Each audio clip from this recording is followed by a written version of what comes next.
So on first speaker is Karine. She is a registered nutritional therapist, and she specializes in women's health and plant-based nutrition.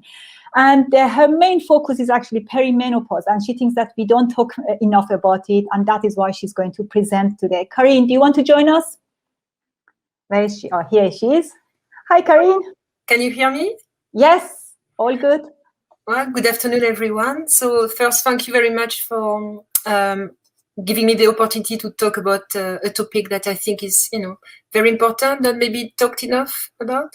So today I would like to talk about how we can support our hormones during perimenopause using the plant-based approach. I'm going to share my screen. Can you see my screen?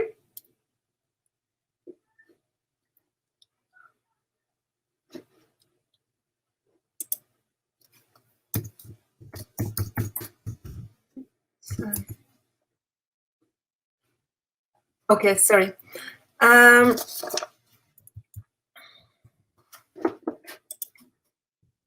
Okay, so what is perimenopause?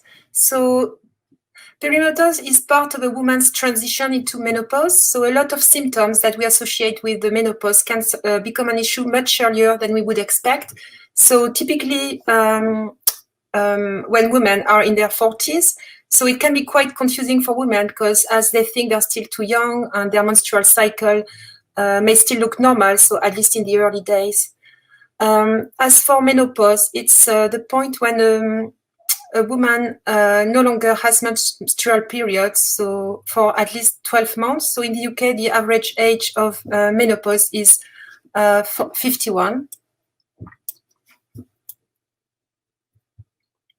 So, of course, a lot of women will sail through this transition with no symptoms. However, for a lot of women, it's not a symptom-free transition.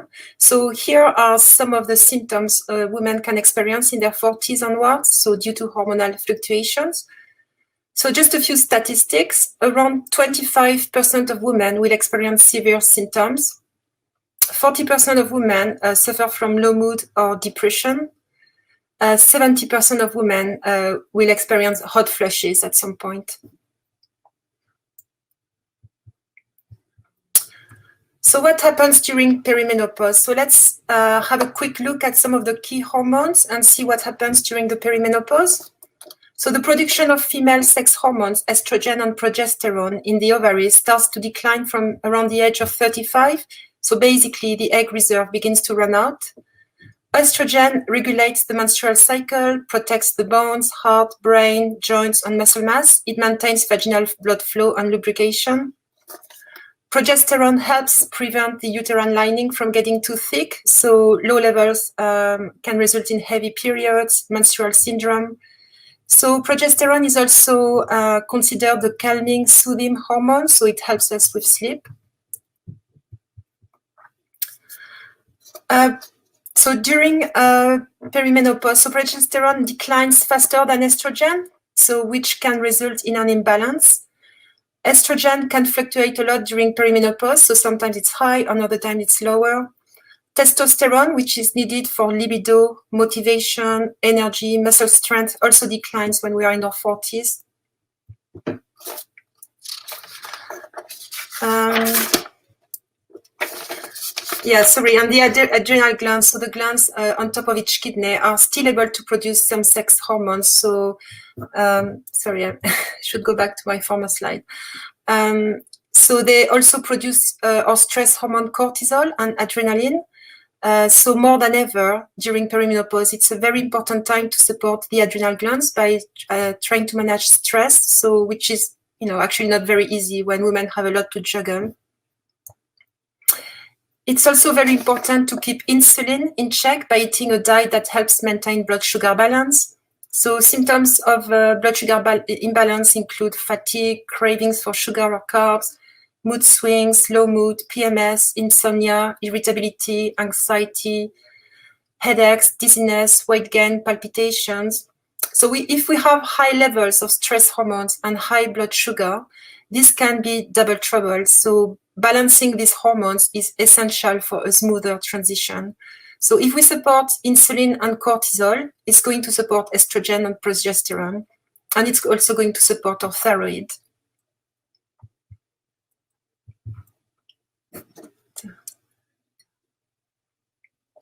So diet and lifestyle can play a key role in supporting a healthy transition, and the earlier a woman starts looking after her diet and lifestyle, the easier it will be. Which is why I think women should not wait until they are into their 40s or 50s. So being aware of upcoming hormone changes can be really empowering and will equip women with the knowledge to best support their health as they head towards their 40s and 50s. So good nutrition and hydration are key when it comes to balancing hormones. So we need the right amount of protein to produce and transport hormones. We need vitamins and minerals to help metabolize and break down hormones. They also need healthy fats, slow-release carbohydrates, antioxidants, and phytonutrients. They also need, and of course, fiber and water to help them move around and detoxify.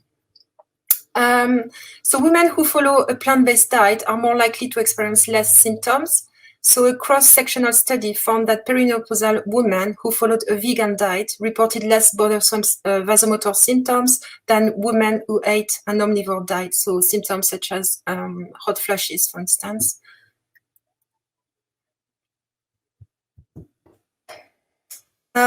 So first, we'll want to avoid processed or packaged foods. So all these foods that are made in factories, so such as ready-made meals and other foods that we typically find in the middle aisles of the supermarket.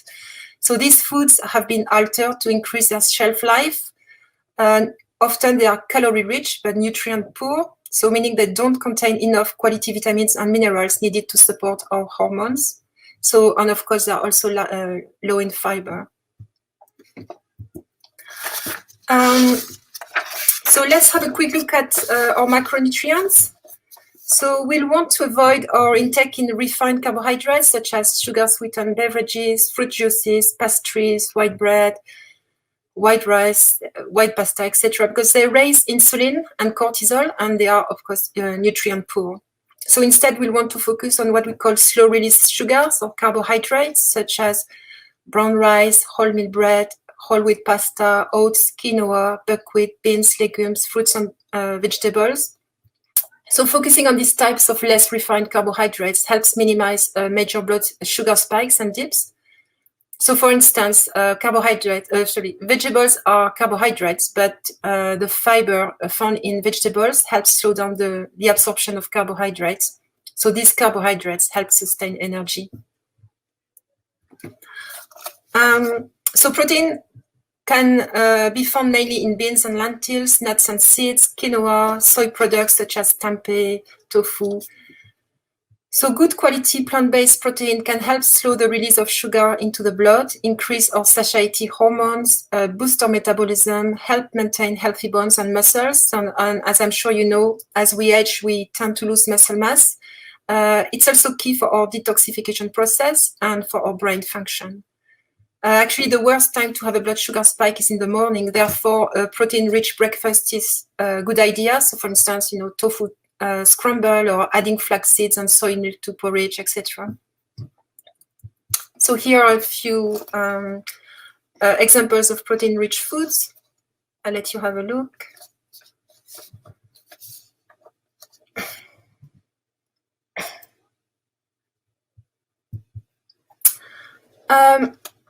So there are fats you will want to avoid, such as fats found in foods like vegetable oils and oils such as sunflower oil, canola, corn, grapeseed oil. So they easily go rancid, and all these oils promote inflammation. You will want to avoid ready meals, takeaways, and fast foods, margarine and spreads, crisps and chips, shop-bought cookies, pastries, biscuits, cakes, sauces, and salad dressings, etc. And instead, we want to focus on, more nourishing fats, such as fats coming from nuts and seeds, avocados, olives.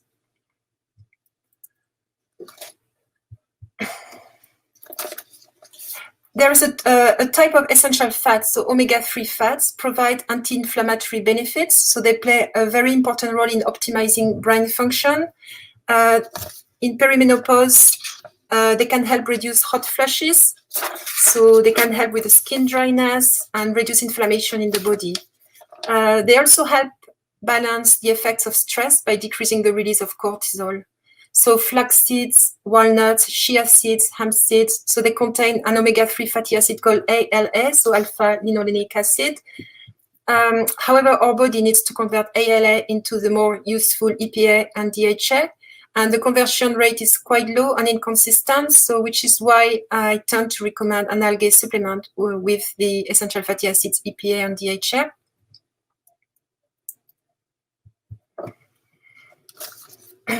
So I'm sure you're already very familiar with the gut microbiome. It's all about the gut microbiome these days, isn't it? So here is a good definition by Professor Tim Spector. So Tim Spector is a professor of genetic epidemiology who has been involved in the microbiome research.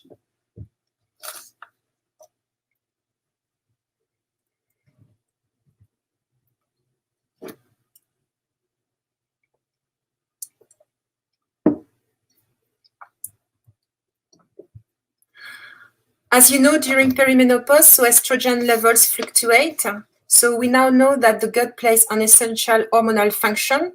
There's actually a subset of bacteria known as the extrobolome, which is responsible for metabolizing estrogens and keeping estrogen levels in check. So how do we support our gut microbiome?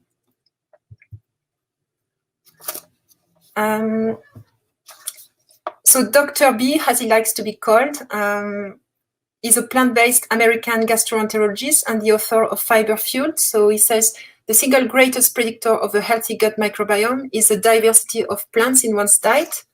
So based on the latest research literature, so the best way we can support our gut, a healthy gut microbiome is by consuming a diversity of whole plant foods. So diversity is key, and we should aim at around 30 different plant foods a week. So plant foods are high in fiber, which is the best fuel for the gut bacteria. This explains why a diverse plant-based diet that includes a variety of vegetables, fruits, whole grains, legumes, nuts and seeds, herbs and spices is so beneficial for gut health. Fiber also helps us feel full, and it slows down the absorption of sugar. Also, we really need to keep our bowels moving, as we don't want toxic waste to build up and our estrogen to be recycled. So by eating the rainbow, we also get a variety of vitamins, minerals, and phytonutrients. You might agree with me, but I think humans are creatures of habits. As a nutritionist, when I look at food diaries, I notice that people tend to have the same breakfast or lunch almost every day. So I mean, it could actually be a very healthy meal, but it's actually really important to rotate foods to provide more diversity. So, for instance, instead of always making hummus with chickpeas, why not try hummus with butter beans or cannelli beans? So these little swaps, they can really help increase the diversity in our diet. So now I would like to focus on a few specific plant foods and plant compounds that have been shown to be particularly beneficial during perimenopausal years.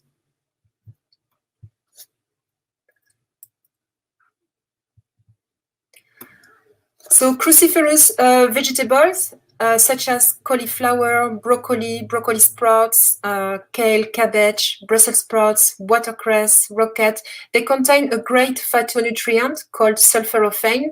Sulforaphane has been shown to provide quite a lot of health benefits. So it supports the liver detoxification pathways, which are key to metabolizing estrogens. And of course, cruciferous vegetables are a very good source of fiber. So I tend to recommend to consume at least 2 daily portions of cruciferous vegetables. And of course, phytoestrogens. So phytoestrogens are not estrogens. They are phytonutrients, so plant compounds that bind to estrogen receptors in the body. So during perimenopause, they help promote healthy estrogen metabolism. So some studies suggest that they can help relieve hot flushes, night sweats, and anxiety. It's likely that the high level of phytoestrogens found in soy on a predominantly plant-based diet may explain why women in Asian cultures experience a lower incidence in hot flushes. So the 2 main classes are isoflavones and lignans. For instance, isoflavones found in soybeans, tempeh, natto, miso, tofu, edamame. Perimenopausal women who experience low mood and mood swings. Interestingly, some studies suggest that soybean isoflavones may have an antidepressant effect. Lignans, so flax seeds, sesame seeds, pulses such as chickpeas, beans, lentils, broccoli, and fennel. So flax seeds are really great. So they are a good source of phytoestrogen, protein. They also contain the omega-3 fatty acid ALA, and they are also very high in fiber. So a couple of tablespoons a day is, I believe, a great addition to the diet, especially during perimenopausal years. It can be added to water, to a smoothie, or sprinkled on top of a salad. It's best not to buy the pre-ground flax seeds because of oxidation. So freshly ground is best if possible.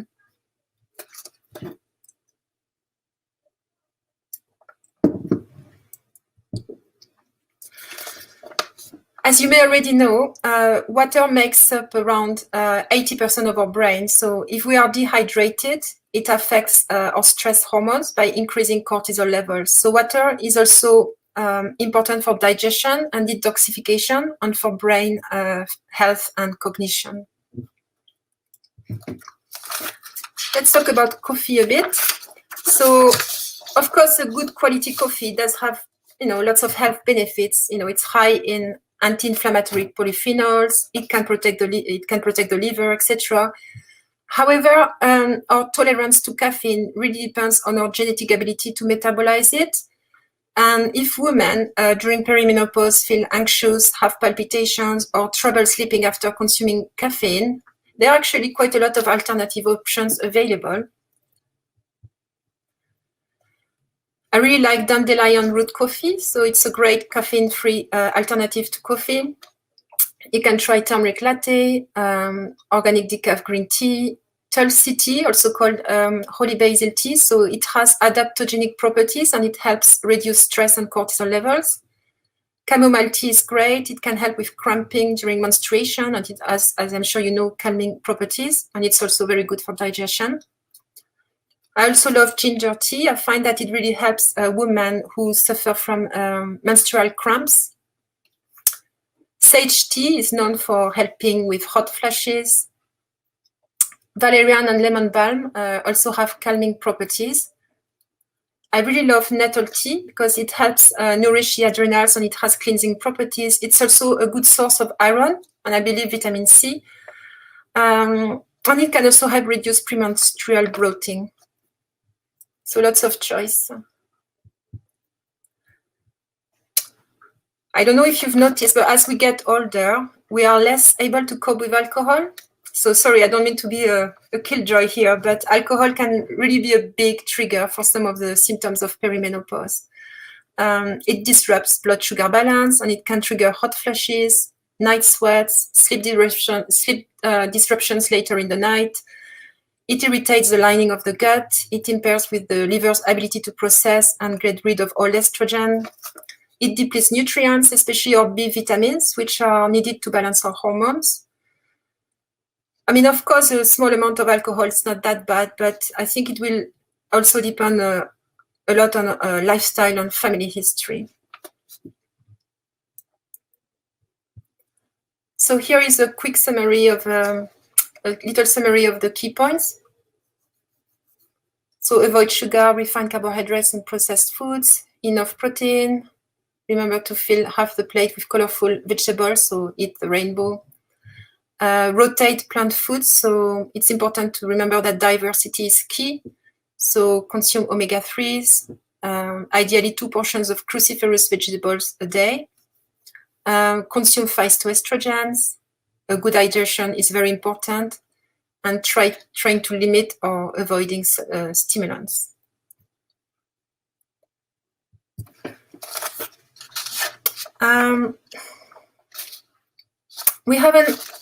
We don't have time today to cover lifestyle, but as a nutritional therapist, I also look at lifestyle to support hormone health. So I think trying to spend time in nature is very important, even if it's just like 20 minutes in the morning.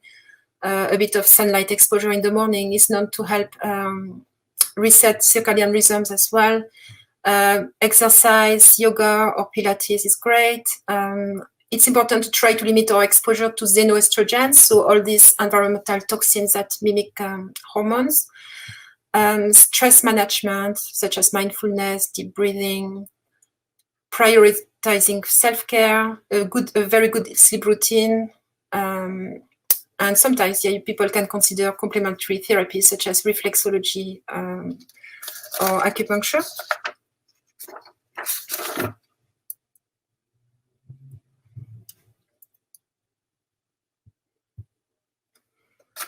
So hopefully I was able to give you a quick snapshot, so just a snapshot of how nutritious, diverse plant-based diet can help support women during this natural transition. So by feeding hormones the right nutrients, women can find relief from their symptoms. I mean, of course, every woman is unique, and depending on circumstances, hormone therapy may be necessary for some, but I think it's really good to remember that nothing works in isolation, and whatever the circumstances, good nutrition really plays a significant role. Thank you for listening.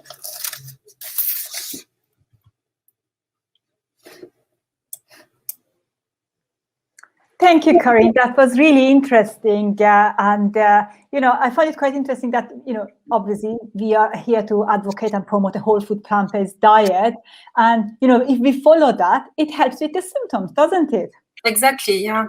Yeah. So, we don't have any, nobody has asked any questions, but I do have questions. So if you don't mind, I'm going to ask you.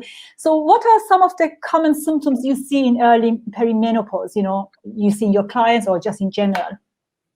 So I think based on my personal experience, I'm in my mid-40s myself, based on my experience working with women and talking to my friends, it's actually, I would say, emotional changes to start with, like mood swings, increased anxiety is quite common, but also, of course, changes in menstrual cycles, like heavier periods or irregular periods. Some women tend to suffer more from PMS symptoms. Actually, brain fog as well is often reported.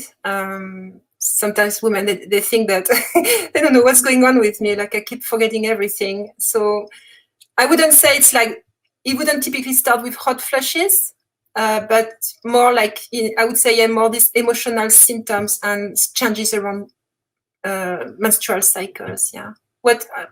What about you? Have you, I mean, not about you, but... No. You look young. What about working with women in their... That is not a specialty I cover, actually. So, no, we have actually other people in our team, plant-based health online who deal with that. But, I'm just wondering, why do some women actually have stronger symptoms than the others? Do you know any reason? Is there something known? Yes, I've looked into that because I was quite intrigued as well. So I think it's going to be a combination of things, like definitely genetics, especially if women have, a low, naturally, like a genetic predisposition to have a very low resilience to stress. I think, it's... it can be a big factor. Also, I think the woman's general state of health at the time of perimenopause, so that's where diet and lifestyle, could be very useful, because as we say, what's this expression? Genetics load the gun, but lifestyle pulls the trigger. I'm sure you've heard that before. Yeah, so you're right. We can have the genetic predisposition for something, but we can do so much with the way we eat and the way we live our life, can make a big difference. I think also women who had difficult periods before perimenopause tend to be more affected as well. So maybe women with conditions like maybe endometriosis, for instance, they may have a tougher time. But yeah, luckily, as we've discussed, there are lots of solutions for women to feel better.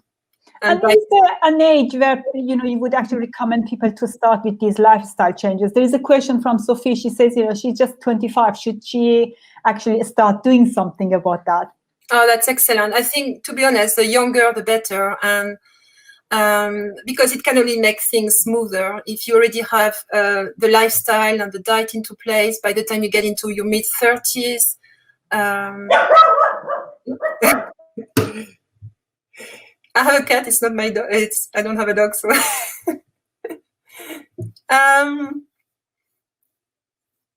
Yes, and if she follows that would help her with her cycles as well, wouldn't it?